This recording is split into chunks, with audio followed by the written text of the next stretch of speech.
I thought I'd give you an idea of what I had experienced late last week when a tornado struck my town.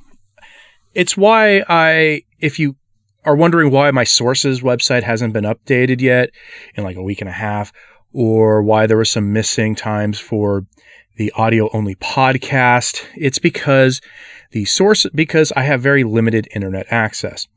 The power was out in my town for 3 days, but the internet a week and a half later is still out. For a few days, we had spotty cell phone connections, and that made uploading anything impossible.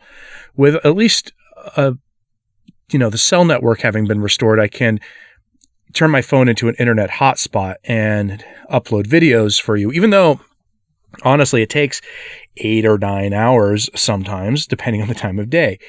This is where my weird habit of getting up in the middle of the night and doing my work has really paid off, because the cell network is virtually unused at this time of day. And so I have greater bandwidth available to upload videos.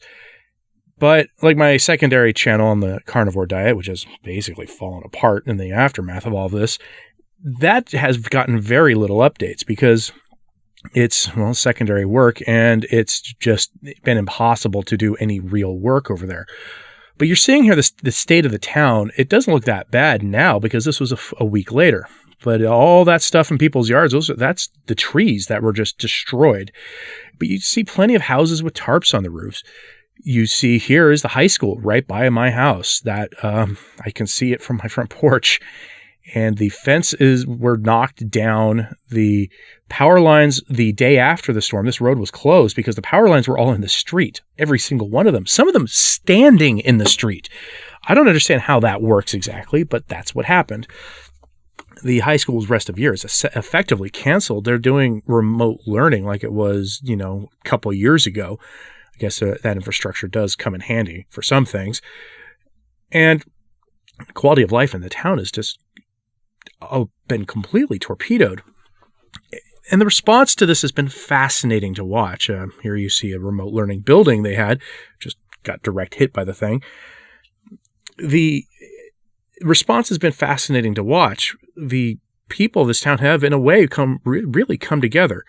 There's also been, unfortunately, a whole bunch of fly-by-night roofing operations that have come out of the woodwork. The day after the storm, the 200 new roofing operations suddenly appeared registered on the state's website.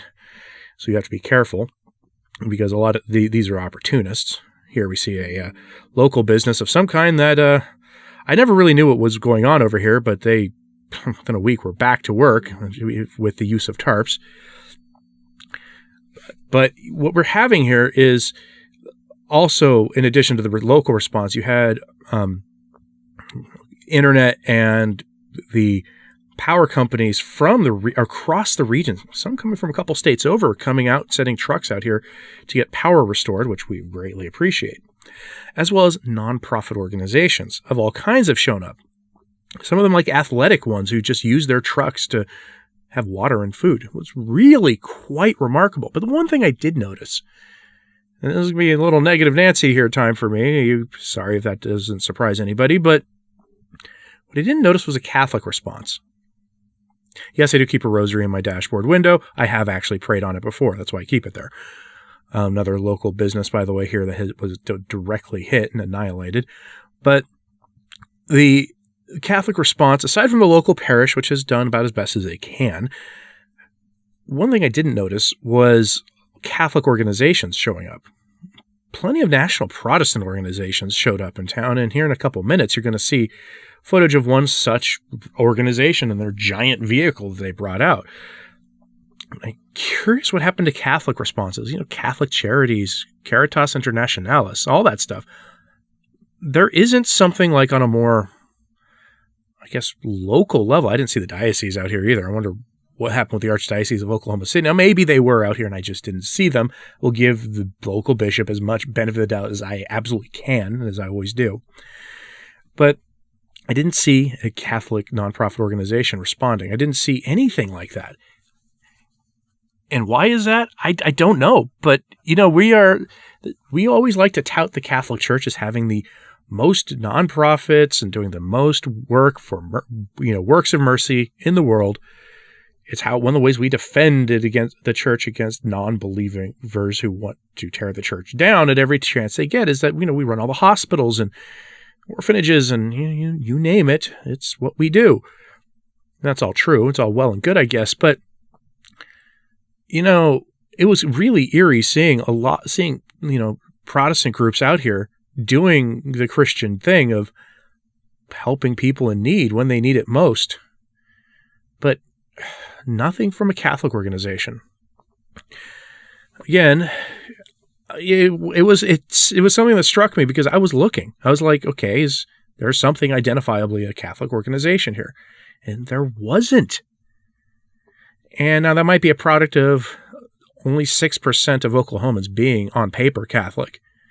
Well, once we start filtering out non-practicing Catholics and the fact that, quite frankly, the numbers of Catholics in the United States and in the world are numbers that are seriously fudged by Rome and by just church practices because you still get counted as a Catholic even if you stopped attending Mass. You started going to some Protestant service of some kind or you decided to just walk away. They still count you on paper as Catholic. So we don't really know what the numbers are. But I almost wonder if that is part of the problem here, is that on paper, only 6% of Oklahomans are Catholic and far fewer probably in practice. And here we go. We see a gentleman on his electric or gas-powered bicycle. I always found those modes of riding around fascinating, by the way, and always wondered what the laws around them were. But we just passed an eye doctor's office. This used to be a Greek restaurant. Had been abandoned for a long time, though. They turned it into a food truck. But the building is basically gone now. And my eye doctor, people are going to say, don't dox yourself. I'm not really doxing myself here, guys. Come on. But the thing just sort of, we're torn on what actually happened now. It was either an EF2 tornado that went right through town and sort of hopped around, and plenty of witnesses said this, and apparently now even the weather agencies are saying that it may have actually been a string of smaller ones that all just went through at the same time, making it a truly weird and historic event. Quite happy that the mom and pop flower shop only lost their sign.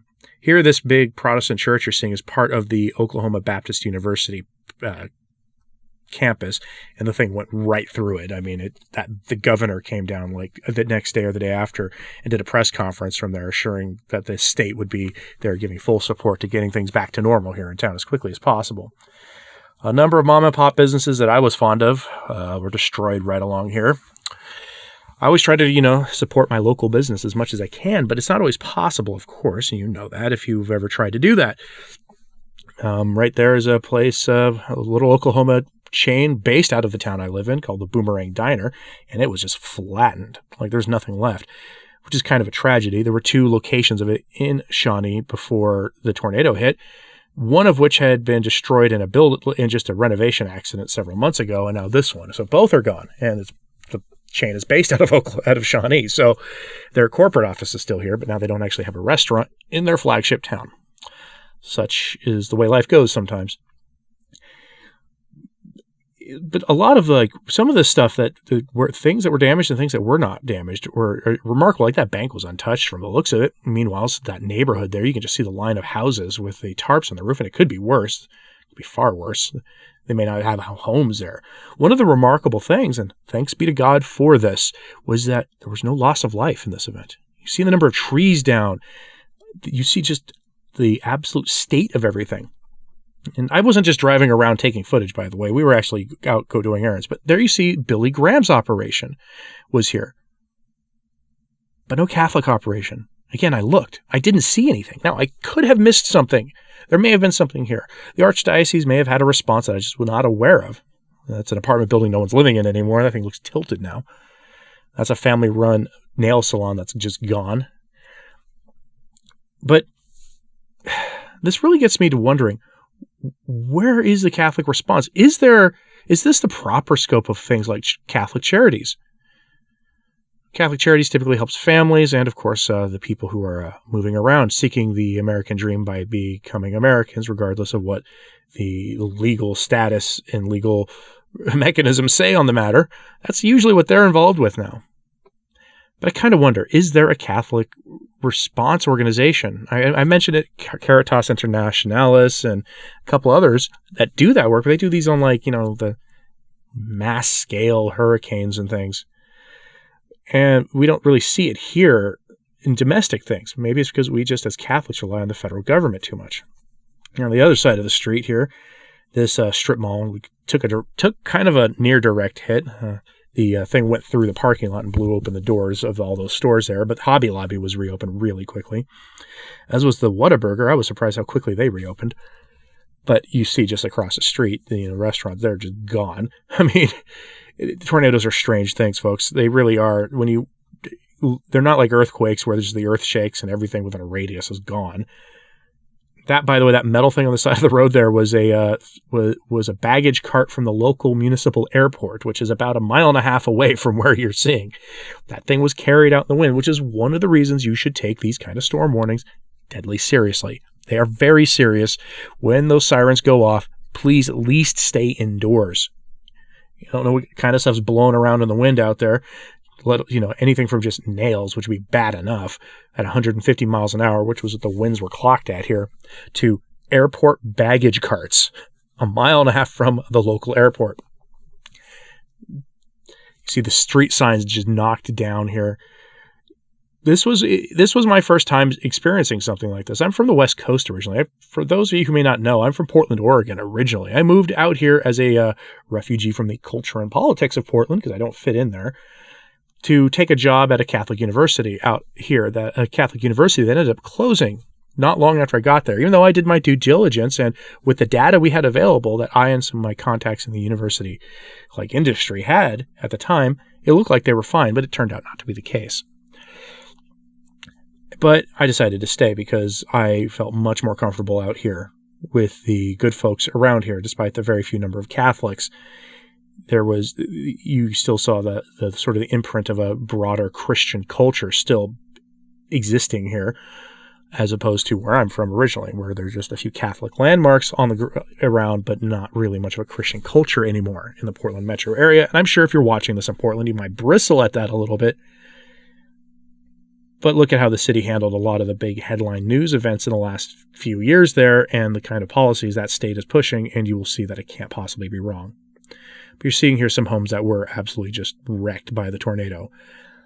And, that's a street that when I delivered pizzas here for a while, I would take that street to go into that neighborhood to deliver. And I have not gone down there because I'm not really interested in looking at, that kind of damage people have suffered. But to give you an idea, no Catholic response that I saw, but there's the Department of Veterans Affairs over there at the Medical Plaza. And I'm glad they're there. Anyway, this is what we're dealing with here in my home area. Hope you found this entertaining.